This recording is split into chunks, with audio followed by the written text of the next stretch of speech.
Well, good morning. We're going to go ahead and get started. I know we've got a few more people that will be logging on. I'm Amber Gunst with Austin Technology Council, and I'm pleased to welcome, we're working with EX Squared again this morning to put on a great program. I'm going to pass everything off to Michael Kreider and Caroline Valentine in just a few moments, but I want to remind everyone we're taking questions through Slido so that whatever questions we don't get the chance to get to today, we can download those and get an FAQ out to everybody. The Slido code is 23043. Again, that's 23043. I'm going to pass everything off to Michael now, and I'm going to be quiet and listen in with all of you. Thank you. Thanks, Amber. My name is Michael Kreider, and I head up marketing at EX Squared. We are a custom development shop that is part of Builder Homesite, the largest marketing firm in Austin, and we're happy to be an ATC member and happy for the opportunity to talk to all y'all. And I am honored to have with me Caroline Valentine, who is one of the experts that I turn to whenever I have questions around HR, employee relations, or anything of that nature. Caroline, you want to introduce yourself? Hi, everybody.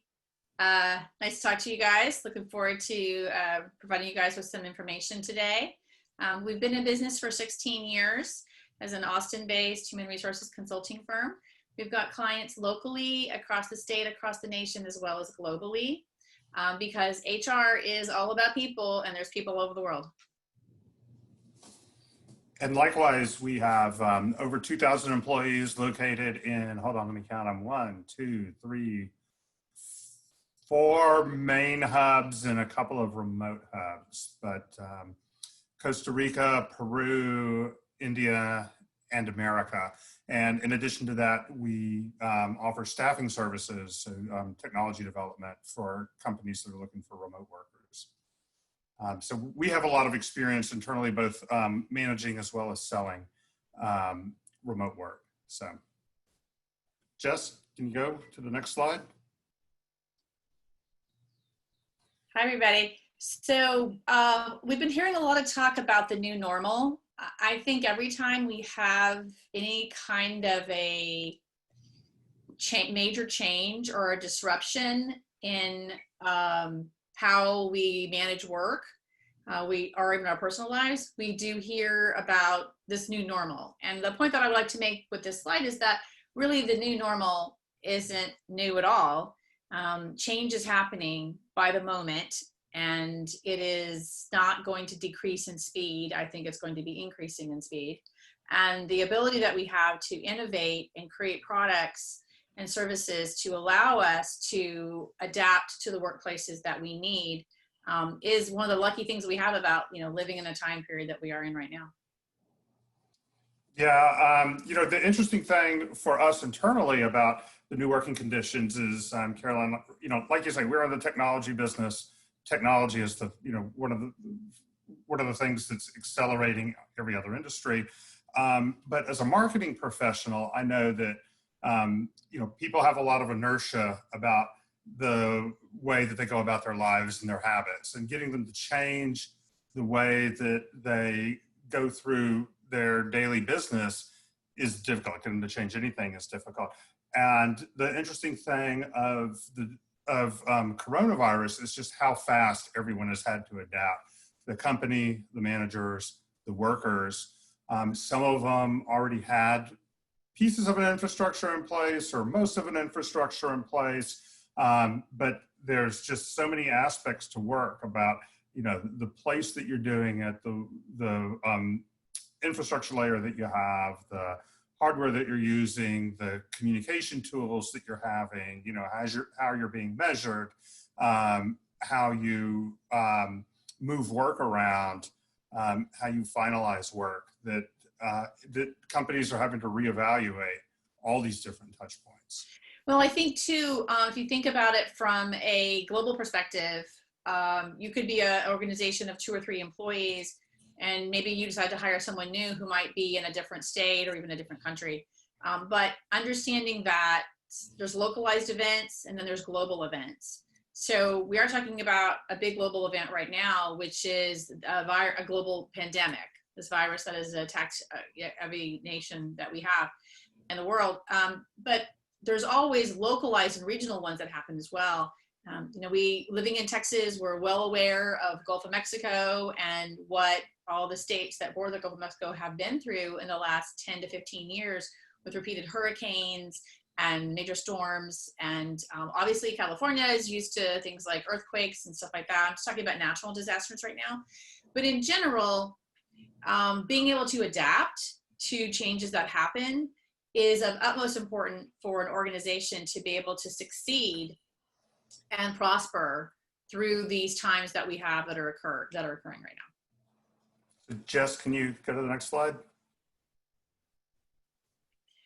I pulled together some logos just to give you guys an idea about the research that has been done already in the last 3 to 5 years by these different organizations, McKinsey and Harvard Business Review, Deloitte, MIT, as well as some findings from HomeAway, Google, and Facebook around their predictions for the future of work, even before what we're experiencing here in 2020. So the first prediction is, Jessica, there you go. Remote work and expanding opportunities. So this has been around for quite a while. I think it's been accelerated because of the issues that we've been dealing with, but the concept of remote work and the opportunity to do that in some way, shape, or form, whether that be 1 day a week, whether that be ongoing forever, I think we can all recognize that being able to work remotely, whether that is in a home office or a remote location, is here to stay. I don't know that WeWork would exist if organizations didn't need to have a place that they needed for their employees that were maybe working here in Austin when their headquarters is in California or in London or in China. That we can see that remote work it's not going anywhere and it's going to be expanding. Yeah, keep on going. Yeah, so there is a value and a return on investment in people technology strategy.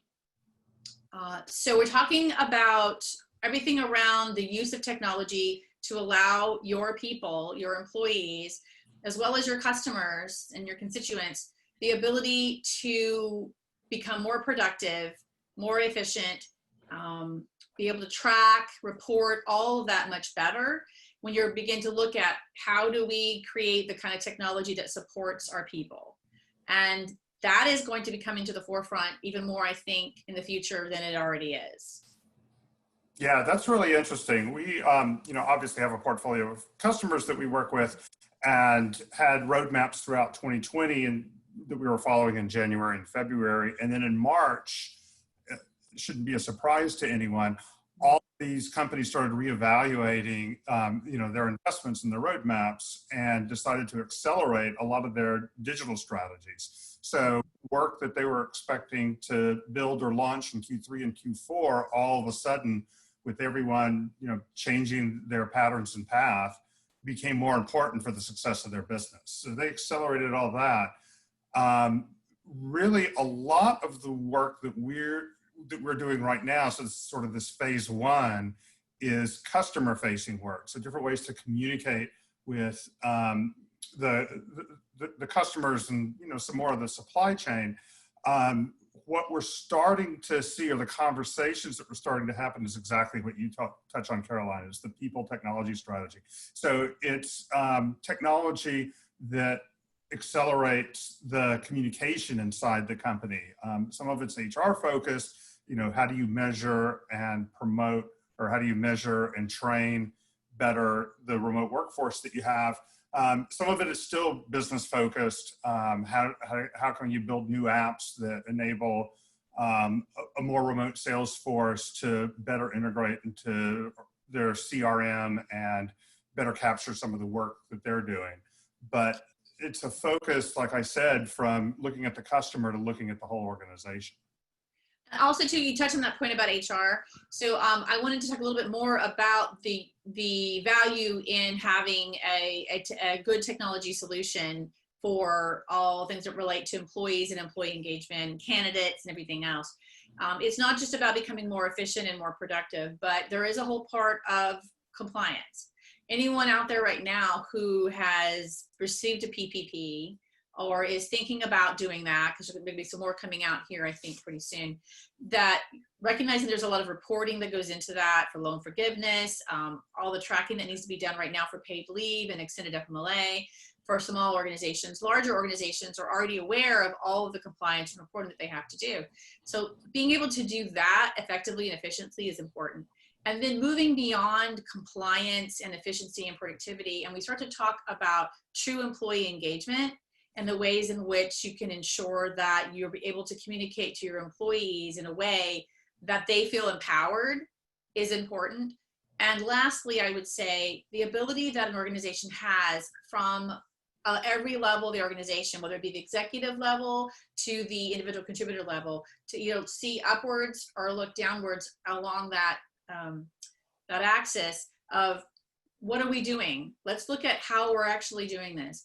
And what are we doing effectively? The ability to report on, what is our demographics? Where are we finding that our employees are happy with their benefits and they're happy with their, the training that they're receiving around things like diversity and inclusion? And, or, are we failing here? Are we not paying attention to what we need to be to understand that our employees and our candidates are seeing that our brand to our customer is the same as the brand that we have for our people? Yeah, I don't want to derail this list of predictions, and there's a later slide that I have which lists some of these technology apps and platforms. But Caroline, you bring up a really interesting question around PPE and the compliance information around that. And obviously that's a new that's a new piece of legislation. So a lot of these tools that people have been using, don't necessarily have a set aside or a path to be able to capture all the compliance that's necessary. I mean, it's just happening in real time. Mm-hmm. How are people managing that best? Or, I mean, I'm not asking you to list particular platforms, but. Yeah, no. So the organizations, the companies that have already been created for HR software, that's their bailiwick, that's what they do. They pretty much jumped on it immediately. And I think they probably had development teams working 24 hours a day to get that software, those modules upgraded and updated. I think for some people, they're trying to wrangle it and manage it with spreadsheets, and we'll see how that goes. I just think it kind of comes into how much time do you need to invest to create the efficiency versus how much time does it take you to get it done. And I think there's a line between which you have to make that decision. But in general, I would say that right now there's a lot of opportunity that's coming out of the events that we're seeing here in 2020. And quite a few organizations and leaders are seeing those opportunities to support their clients and are doing so as quickly as they possibly can. Yeah, I am always impressed with the power of spreadsheets and how much people can stretch them to support the business underneath them. Jess, can you go through another bullet? So the need for technology to support the business process. So, like I said earlier, business already have existing processes of hiring, managing workers, managing work product, and they didn't necessarily have the technology in place to support a remote workforce. There's even some hardware initiatives that companies were using with headless PCs, where people could have basically virtual desktops no matter where they were inside of company headquarters. But it's difficult or expensive to extend that to a remote work environment. And like I said, later I'll talk about some of the key points around the technology infrastructure. But there is a huge need to make a lot of this, easier to use, more flexible, but also more secure. A lot of the tools that we're using now, like Zoom, for example, are really successful because they adopt a lot of consumer-facing user experience and consumer-facing user interfaces that enable adoption, but that leaves them open to security risks. And I trust most of the people here have heard about Zoom bombing, where people are trying to have a business meeting and other folks are able to guess the password and just join in and wreak havoc. So so the security underlying, the technology to support a remote workforce is important, but really looking at, the whole network stack and evaluating new technologies that are going to make your business more successful.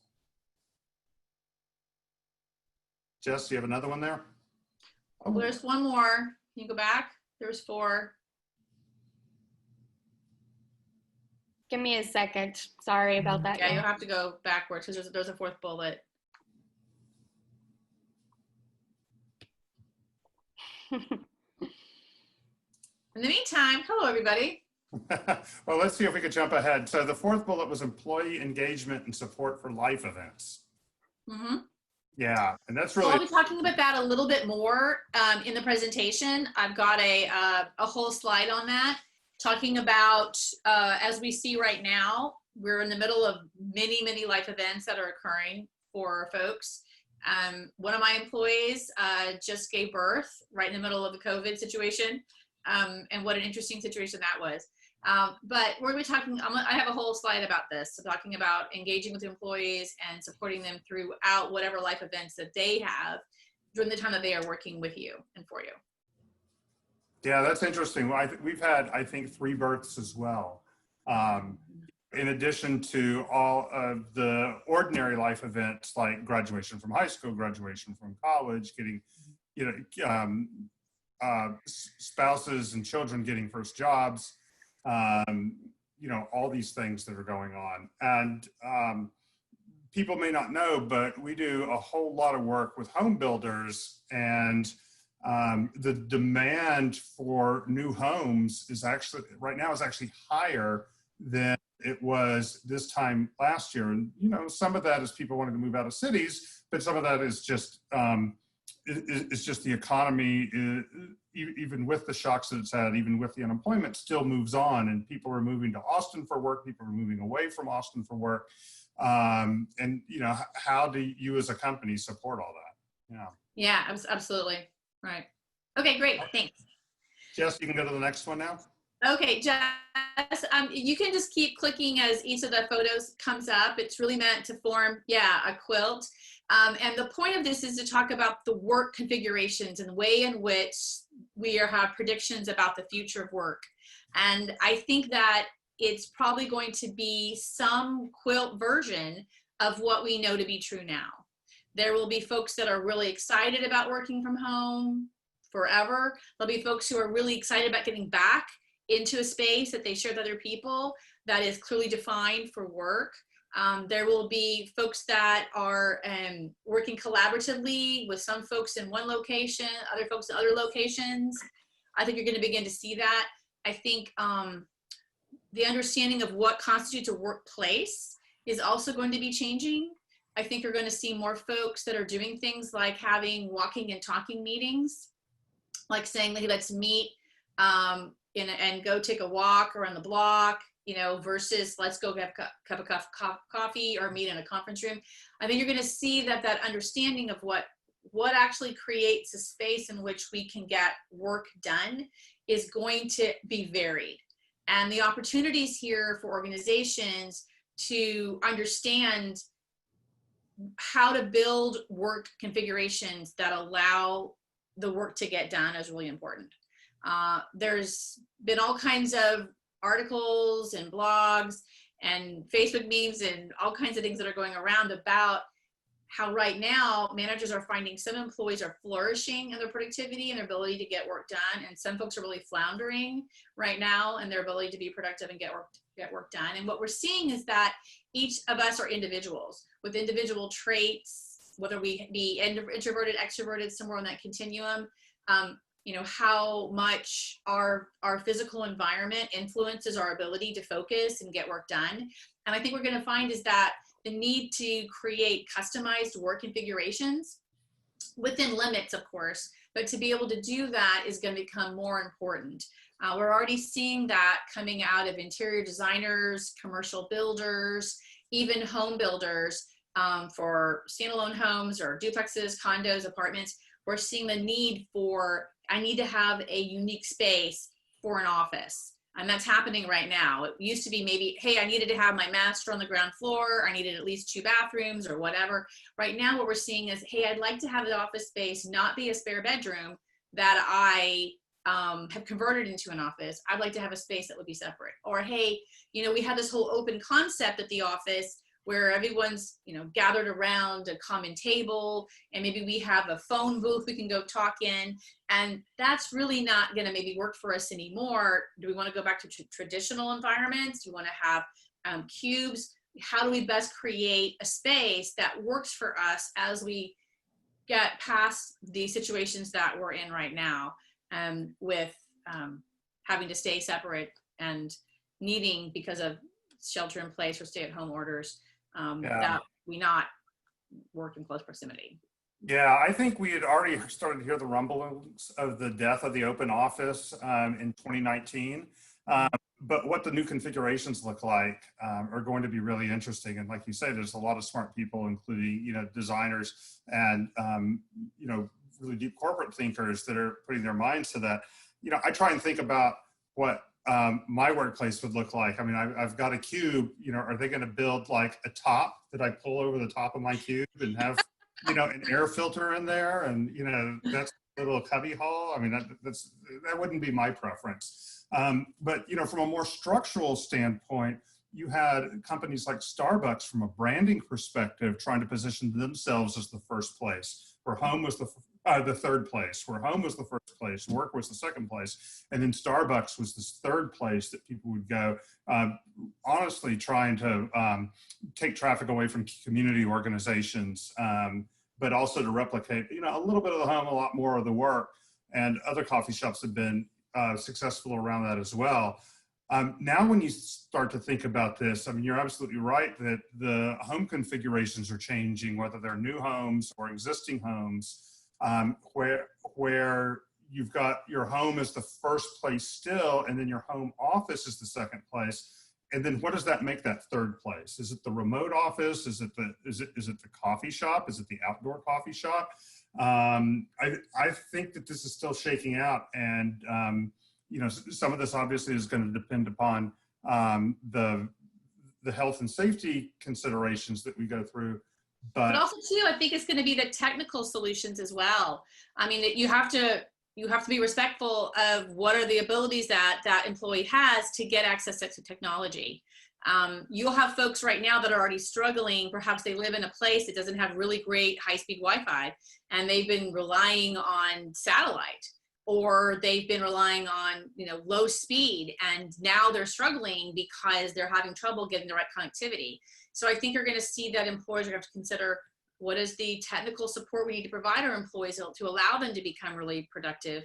How much do we want to spend if we're not going to be spending money on them having this, you know, per square footage at the office? We're not going to use our 10,000 square feet. We're going to sublet that and just go to 5,000 square feet, and people can share space. And some people come in Monday, Tuesday, Wednesday. Other people come in Wednesday, Thursday, Friday. Now, what does that look like at home? You know, how much are going to be supporting our employees by saying, okay, we'll give you this stipend for electricity or cable or internet or phone, or are we not going to do that? Like, how are we going to give us exact and we'll reimburse you? Well, by the way, wait a minute, is this a fringe benefit? Is this taxable? In 2018, when we had a major change to the tax code, there was a lot of fringe benefits that were no longer allowed to be write-offs for employers or employees. So there's a lot that goes into figuring out, how are you going to configure this in a way that approaches your technology needs, your engagement needs, your productivity needs, considering that you want to involve your CPA, your controller, your CFO, making sure you're not doing anything in a way that's not in compliance with the tax laws. There's just a lot right now. So making use of all the folks in your organization with all their expertise, it's really important if you're going to make this change to the way that you do work. You need to consider all the different ways in which that's going to be affecting you as leaders and your employees. yeah, more years ago than I care to admit, I was a remote worker for Dell, and they actually gave me a stipend in the very low 3 figures for some of the you know, infrastructure that I needed. And saying earlier, Google has just recently decided that they're going to give every employee who's working from home, which is every employee now, $1,000 to spend on their own home office. And as you pointed out, ergonomic considerations are probably going to be the first one, but where do you go from there with support? And if you have broader, more infrastructure issues, and frankly, I think people can use satellite, but I don't think they can rely upon satellite connectivity. And I only say that because my father has satellite internet, and so I hear the struggles going on with that. That kind of infrastructure isn't going to be able to be solved by an individual at home, right? And it may not be able to be solved by an organization that's not that doesn't have the footprint that a Google or a Facebook does. But I think it's really important that you mentioned the tax implications, because around work configurations, obviously the geography all of a sudden opens up. I know a lot of companies that have up and down the Eastern Seaboard who have outsourced their workers to kind of knowledge worker hubs that aren't big cities that have lower costs of living. So some folks have workers in West Virginia, some folks have workers in Rochester, New York. But along the lines of the tax implications, all of a sudden companies find themselves dealing with different states and different locales. And it's another consideration that they have, in terms of structuring their work configurations and, how they communicate with their workers and how do they support them. So something else that I'd like to say that I think is interesting around the remote office is that,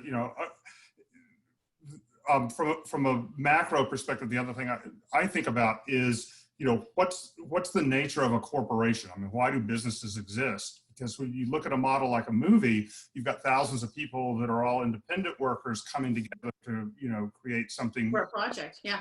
really big, right? But they're not a company, right? They're all representing themselves and, focused on their specific task of, makeup or set design or whatever. That's not how most of us work. Most of us work inside a legal construct called a company.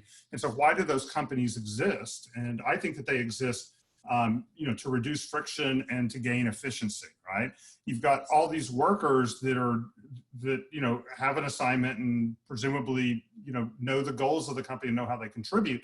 But having a culture of a company and having that sort of internal communication is a way for them to be able to make decisions independently, because they know that their decisions are going to support the goals of the company, which they're aware of, which may not happen if all work becomes project-based, right?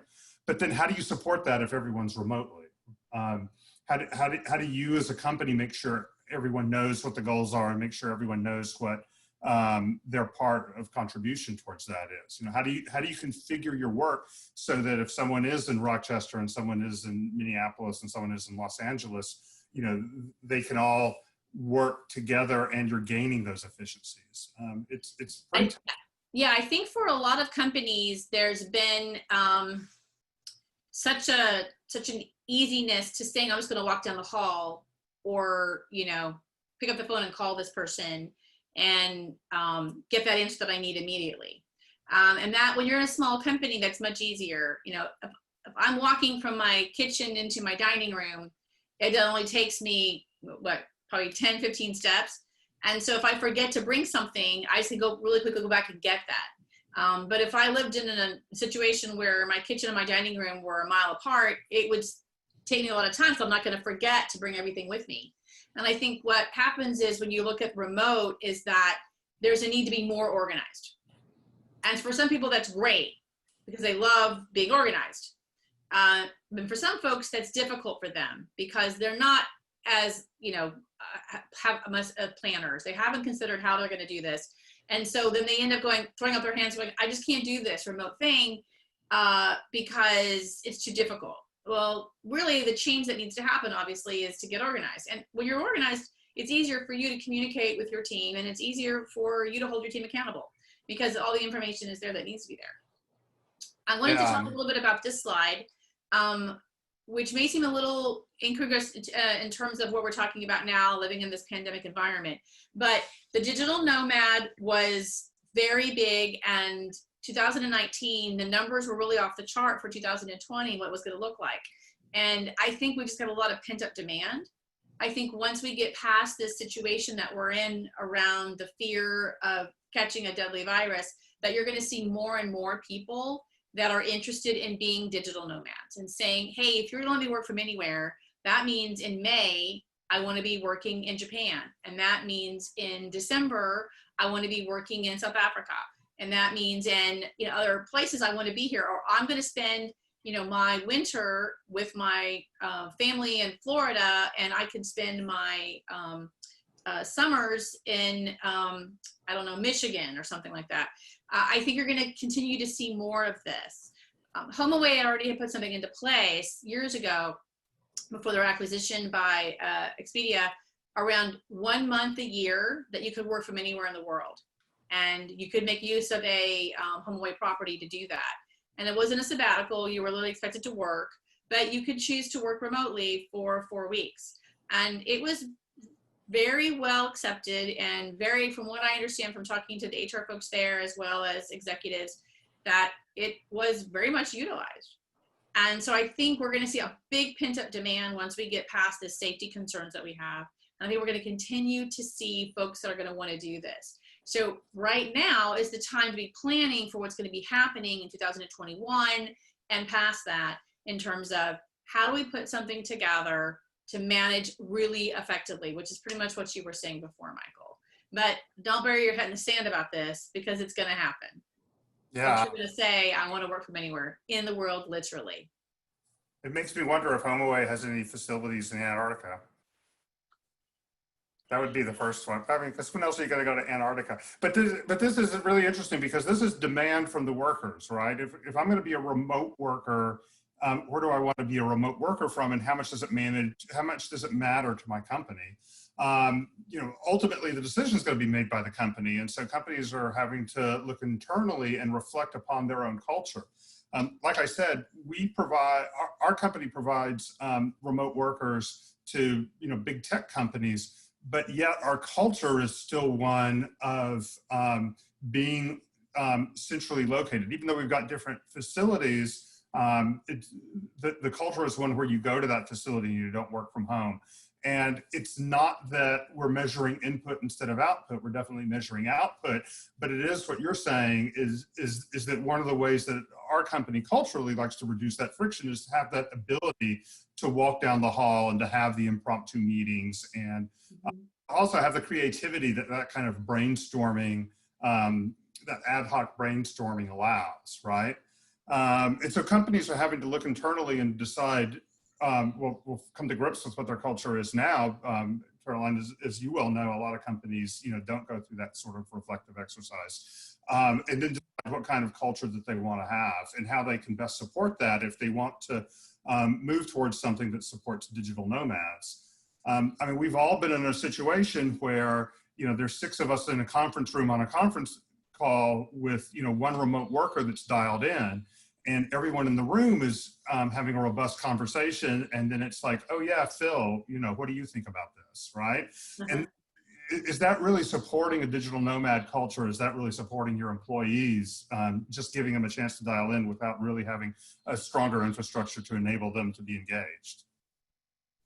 I think that a lot of companies were finding that same thing was happening. There was a frustration there about folks that could get together physically in person and folks that were remote. And transitions I've seen that have been effective early on were things like Google Hangout. That was effective in saying, even if we're all literally in the same room, but one person, we're going to have some kind of a video there so we can all participate as best that we can. And I think that we're continuing to see that technology challenges that have existed, we're figuring out ways to resolve those, and we're figuring out ways to be creative and proactive in solving some of those problems. I think that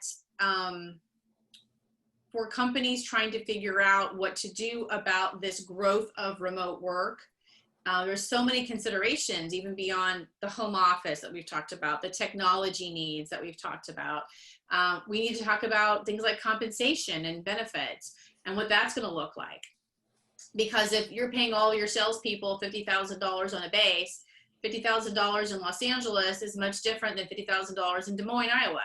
And how do we manage that? Does that mean that we're going to have some change in the future of work of how we compensate people, and what that balance of compensation and benefits and the total rewards package really looks like?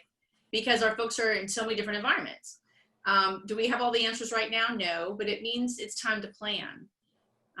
So anyway, I wanted to sorry? The compensation question is a really interesting one, and I'm sure you have your own opinions around it. I think on one hand, companies are always going to make someone upset no matter what they do, whether they're Change is hard. well, because paying is hard, right? Whether you're re-indexing for the local for the localization, or whether you have a national pay scale, you're always going to upset some worker, and so then it becomes a management issue of, how do you communicate with them and how do you make them feel engaged and involved? Well, it's also about you gathering good data. It's also about you feeling like your people technology strategy, which is the slide we're on right now, is about you getting the data that you need and you understanding how to use that data in order to help you have really efficient, productive employees that are engaged, that are contributing, that, happiness is a part of that as well. Although, it's not anyone's responsibility to ensure someone else's complete happiness. They have to take part in that. But all of the technology that's available out there is unbelievable. I think a lot of, all the times, we can't possibly know it all as leaders of organizations. And so that's why we want to rely on the vendors that we know who specialize in this. I can't possibly know everything in the tax code. That's why I've got an amazing CPA. I am not a marketing guru, and that's why I have a marketing consulting firm I work with. We look at how we want to outsource and find those experts. The term geofencing is one that's been around for a while, but I've got a client who was struggling making this transition to remote and saying, I don't know how I'm going to ensure that the employees are actually going to the client site and getting the work done. They're an essential work environment where they have to go to client sites to get work done. But he shut down their office. So they used to come to the office first, then go to the client sites. And, he felt a little weird and, unsettled around them all working from home and them going to the different client sites. And when I said to him, oh, well, you can always track that, either because they're company vehicles, GPS, or you're only going to allow them to clock in and clock out in this geofence environment. And he was like, what? I said, yes, on your phone. On their phones. And he was like, what? Oh my gosh. And so there is so much value and return on investment to the technology that's out there. Right. And if you were to go do a search, sorry, what'd you say? Oh, this is the second wave of work from home development that we're seeing, which, after you're able to engage with your customers, you engage with your employees. And it's the exact thing that you're describing with your client example is, how do we build a technology infrastructure and specific technology tools that are unique to our organization that enable us to, perform at the level that we want to perform, right? I'm curious, why were they, was it just a cultural or a personal reason that he was uncomfortable with people working from home, or was... I think, it's a chicken and egg situation. I mean, sometimes it's a situation where there's a hesitancy to trust until someone has proven themselves trustworthy. And there's the other side of it, which is, well, I've trusted people in the past and then they lied to me. So now I'm going to pull back that trust for all future people.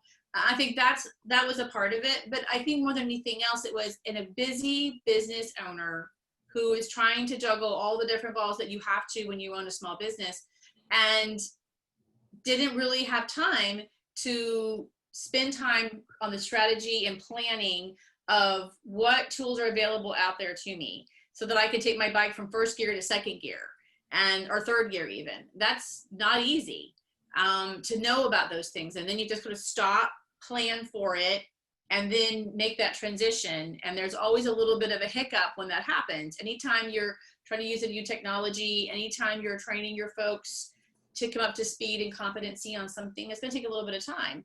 And, if it's it's one of those things where I'm, pedaling my bike and then maybe I have to get on a new bike. Well, there's that transition period. It's going to be a little awkward and weird and all those things. I wanted to highlight training in here on this word cloud around the need for more of a need for virtual training. I think we're going to continue to see virtual training, and that does not mean that it's a video that I watch on my laptop that teaches me to have understanding of unconscious bias. And that's not what I'm talking about when I'm talking about virtual training. What I'm talking about is interactive training. There's all kinds of interactive training that's already going on right now in certain industries. This is how they continuously train pilots on how to fly helicopters and different planes, and how they ensure that folks in stress test environments, that they do create a virtual reality for them to ensure they're going to respond accurately. You see that in first responders and police and EMS and fire. So you're already seeing virtual training is already happening in a virtual reality space. I think you're going to see more and more of that get applied.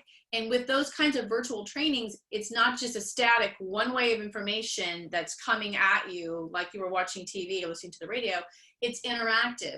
And I predict that this is one of the best ways in which you're going to find that discrimination and harassment training, managers, situational leadership with managers around how do they handle situations with employee conflict, giving someone a bad review, a positive review. I think you're going to begin to see more and more of that happening around interactive training that can be in some way virtual, that allows those managers and employees to feel confident about the tools in their toolkit. And it allows companies to be able to feel really confident that their employees do have the training that they need. And IT, for example, I know what a lot of companies have as far as an IT strategy that doesn't involve virtual reality, but it is around ensuring that folks understand the rules. Entire IT departments will create fake emails that if you clicked on it would have a virus downloaded. And they send those out to all their employees, and they track how many employees follow the rules and don't click on this because they've been trained by IT not to do that, and how many do click on it and potentially cause a virus. It's not a real virus, it's a fake environment, but it's so important to do that. What were you going to say, Michael? Oh, I've been caught twice with that. Oops. Yeah, our company does that, and it's always mobile that catches me. It's never laptop. Well, that's again. So your company is walking the walk. You're a technology company that's providing technology solutions for clients, and internally, you want to make sure that you guys have just as good of strategies in place for reducing any kind of risks that might occur that would disrupt your business. And I think you're going to continue to see more of that happening in other ways besides a virus on my computer. I think you're going to see it in ways around, do I know how to respond to situations that occur in the workplace in a way that reduces the conflict, the possible negative outcomes? Do I understand ways in which to do this? And you are seeing a lot of folks that already here in 2019, 18 and 19 and into 20, around training folks for harassment, discrimination, unconscious bias. You've already been seeing a lot of those moves to virtual reality in a way that is showing some success and helping folks to understand, okay, my knee-jerk reaction was to respond this way. Okay, it's helping me understand on a subconscious level how I am viewing situations. Yeah. Say more about virtual reality in terms of training. I mean, I know the technology has some limitations. Some people could stand it more than others, and there's certainly hardware involved as well. But I'm interested how companies would be able to sort of scale that across a remote workforce. And I think you have to think about the foundational. So again, you got to start with your foundational. First is access to the technology and the platforms that you're going to be using. Hardware is a piece of it, access to internet. All of those things become a part of it. Obviously, security is huge right now. Mm-hmm. As soon as COVID hit on a worldwide level, the amount of spamming and hacking went up exponentially. They saw it as an opportunity to get in there and cause further disruptions because people weren't paying attention. People were like, Zoom bombing became a thing. And so I think that, again, you're just going to continue to see that technology strategies for organizations are important, whether you're 2 employees or 2,000 employees. It is really important to have a strategy around your technology. Yeah, and I'm seeing this happen on both sides of the equation. So, part of it is the security for the employee, but also part of it is the company having to be more transparent and expose more of their business operations to their workers. So like I said earlier, the workers can make more informed decisions.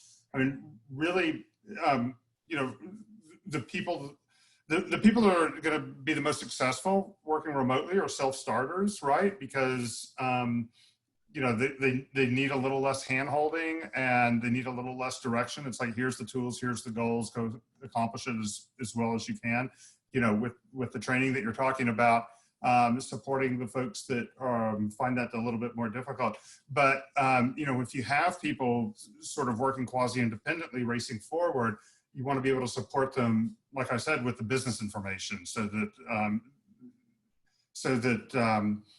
they've got multiple ways to figure out the answers to the problems that they run into and don't have to always come, because they can't walk down the hallway, like we were saying. Well, again, go back to it is how well you're managing those folks. And from a technology perspective, we moved years and years ago away from a waterfall in software development, and we moved to iterative. And then we even went, as far as agile and daily stand-ups and Scrum and all of that. And those are ways to make sure that people aren't going off on tangents and trails that's going to just lead to non-productive work. And changes that happen get communicated as quickly as possible to everyone to empower them with the knowledge. And I think you can apply all those same ideas to the way that you can look forward to communicating with your employees and managing their work and their projects as you move, as we move into the further into the 21st century. So as we progress through 2020 and into 2021, which it's June 18th, and I'm already hoping for 2021. Basically, I'm so ready for us to get through these crises that another side of it means to have learned and grown from them and understand how to better put into place contingencies. At the same time, it has turned into a slog, and our mayor just announced some further restrictions going back again. I think all the major cities in Texas have just announced that they're going back to some more restrictions because we've had such an uptick, in cases recently. So I just, I think we have to look at this as the short-term solution, but also long-term solutions, because I just don't know how this is going to play out until next year. Yeah, I thought the restrictions were just requiring businesses to require customers to wear masks, but the data is there as well with the uptick. And with that uptick, people aren't going to be racing back to the office. They're going to continue, the ones that can work remote are going to continue to work remote. And Caroline, I put together this list of technology, of different channels and technologies. I'm sure you've got some that you may want to add to this, of ways to make your remote employees a little bit more successful, the different considerations that you need to be able to talk about the work, manage the work, and value the work. Obviously the first thing that they need is a hardware layer where I've got access listed last, but Caroline, you brought that up multiple times, of how remote is and what kind of access that they have and what you as a company can provide to that.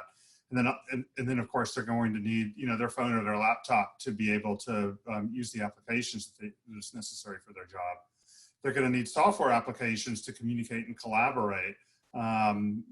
We're on Zoom right now, and I know a fair number of smaller companies who've gone through this sort of iterative process where they started on Google Hangouts, and then they went to GoToMeeting, and then they went to Zoom or Microsoft Teams, and just trying to find the one that works best inside of their company with their employees and with their culture. And after you've got your employees communicating, you need to manage what they're doing. I use Basecamp with agencies, and we use Confluence internally. Trello is one that other companies that we deal with use as well, just to see the progress of work as it's moving through the pipeline. And then one of the ones that you've been touching back on, Caroline, quite a bit is how do you communicate with your workers about the work that they're doing? How do you measure performance? How do you measure engagement? And how do you deliver the learning that they have. And I was really interested about the different solutions for remote learning and remote training. I mean, internally we have an account on Lynda, which, you know, of course LinkedIn owns right now, but that's not live, right? That's canned. And you know, I'm curious whether the training that you were talking about, is it just moving it from sort of a classroom or conference room environment into a virtual environment, or a remote environment like a Zoom meeting, or is there something else there? But before you answer that, let me just say the last bullet here is the security, right? We've had to expand our VPN, our IT department worked really hard for quite a bit of time to expand the VPN because we had so many more people logging in, accessing proprietary and confidential company data. You know, and that was an infrastructure investment that we had to make at the last minute. And then there's authentication, whether it's two-factor or multi-factor, and then, you know, monitoring the work that they do, either from a security standpoint or from a work product standpoint. But is there anything here that you want to talk about in particular, or any specific brands or platforms that you know people are using and being successful on? There's just so many. I mean, this is just like, you know, this is just sort of the tip of the iceberg. And the advice I would just give is to first consider what you're trying to automate or what you're trying to use technology for. Because you've got to have your processes first, you've got to have your requirements, you've got to have your workflow first, then you go find the software that can help you do that. That would be my only recommendation. So yeah, okay. start with the end in mind. There you go. Right. I think we're ready for the next slide, Jessica. Okay, so this is a lot of words, and so I was just going to give you guys a chance to read through it, those of you who are participating. This comes directly from a major study conducted by Deloitte that they published here towards the end of 2019.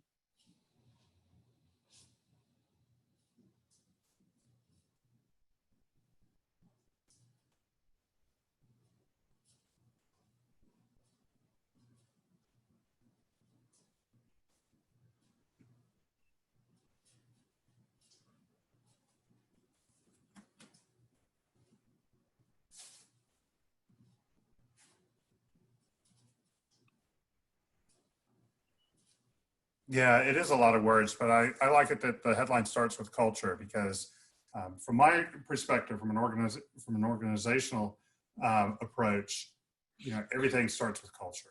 I think that culture trumps strategy, and it is just the way that people find themselves enmeshed in the organization and find their place inside the organization, and align their own personality with the work that they're doing and the goals of the organization.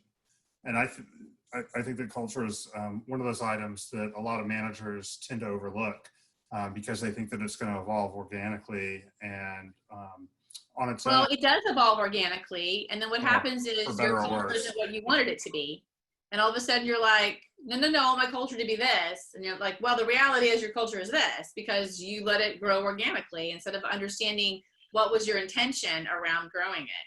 And I think that's something that happens. And then you try to figure out, how do we come back from that, or how do we change that and evolve it to get to the culture we really want? I think number 4 and number 5 of these bullets are really the important ones that I wanted to emphasize as it relates to our presentation today. And that is updating your tools to engage with employees on an ongoing basis. On an ongoing basis. That is not a once-a-year review. That is not a once-a-year survey of how well do you like the C-suite.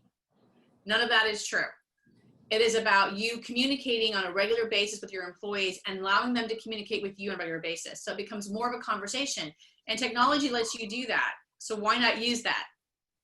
If a survey about, you know, what do you think about us comes out of the blue, and then you do nothing with that information, you're not really helping your case at all. And then 5th one is, it really has to be a plan. It cannot be a point in time engagement, which basically means a reaction.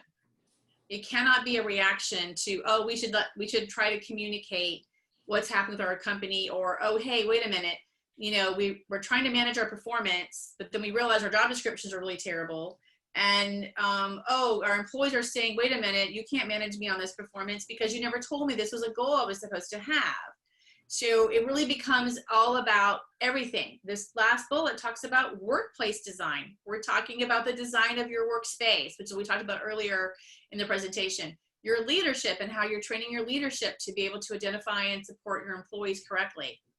We're talking about wellness programs that allow employees to go beyond that, you know, compensation and benefit piece around, hey, what are we trying to do for a whole life of our employee? Right now, employee assistance programs have never been more valuable than they are in this moment. They were really important after every natural disaster. They're really important after major political situations that occurred. I mean, after 9/11, employee assistance programs got a big push as well. But right now, this whole thing that we're going through in our country and actually on a global level about a pandemic and how that's affecting people from everywhere and affecting their work and their personal lives. We're talking about right now on a worldwide level, this movement to go and protest, which is affecting a lot of people too. So the ability to say, we have a plan for our people, again, whether we're 5 people or 5,000, we have a plan and we understand the crawl, walk, run mentality of scaling for that. And we've created something that is a true employee engagement. And we use software to help us do that in a way that allows us to be able to communicate, track that communication, and allow the employees from wherever they are to feel as if they're being heard in some ways. I mean, pulse surveys really do work. They do. So Yeah. that's really the intent of this major text-driven PowerPoint slide, which I apologize for how much content it is. And then we're ready for our next slide, Jessica. We want to make sure that we are supporting our employees in their happy events as well as in their not so happy events.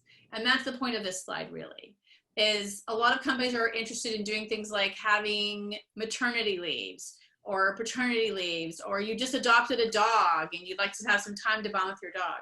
I think it's really important to understand that now in this crisis situation, we are recognizing how important it is that you have a leave policy for all the sad things that happen in people's lives.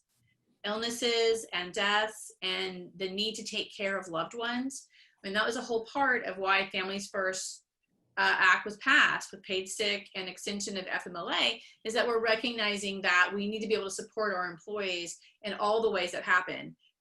Companies that are willing to do vision and dental plans for their employees, but don't have a disability plan for their employees. Right now, we're recognizing that disability is far more important than your dental plan, because you can't see the dentist right now unless there's an emergency for many people because of the risks involved. And folks that are sick and or taking care of sick folks are recognizing that they need an income in order to be able to continue to pay their bills, let alone the folks that we have that are on unemployment right now. So much of what's happened around COVID has been around extending people's benefits, saying you don't even have to be working 30 hours a week in order to stay on the benefits. Oh, you've put this person on a furlough. Guess what? You can allow them to continue. You can pay for that. And if you have a PPP, we're going to forgive that and allow you to basically give you free money for that to happen. So the future of work is really about utilizing technology for better employee engagement, but it's also understanding true employee engagement. What does that mean? And that means you must listen first to understand what they need. And technology is a great way for you to have that conversation. Yeah, I like the listen first philosophy. So, Amber, I'm not looking at the Slido.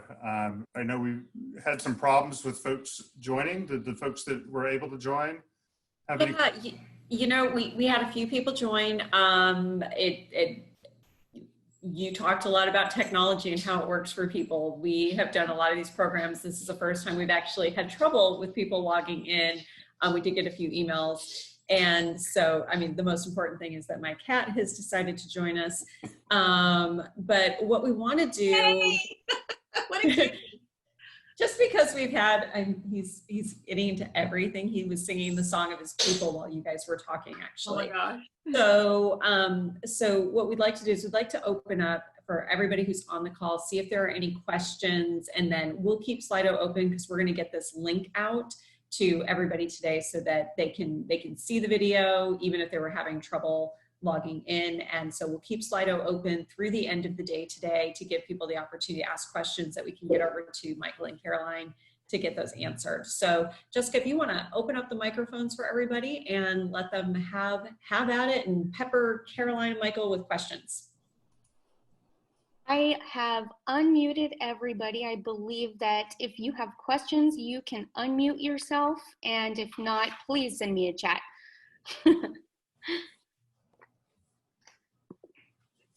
You know, or maybe we were so thorough that we've answered all the questions ahead of time. You know, this was a really great conversation, especially when you were talking about culture right there at the end and how you have to look at that first. Because a lot of the members that I'm talking to, that's their biggest struggle right now. It's not that it's how are they keeping employees emotionally and mentally healthy? How are they keeping their culture alive that they've worked so hard on building now that everybody's dispersed around? And so all of the information and the content was great today, but I think that's an area that a lot of people have that's topmost in a lot of people's mind. And it's a big concern as well, because people want to make sure that their employees still feel connected. And so. Yeah, I want to put a plug in. There's an app called, I think the website is donut.com. The app's called Donut. It's a Slack plugin, and it enables you to make random connections inside of Slack with other people inside your organization, just to set aside time to talk about random stuff, right?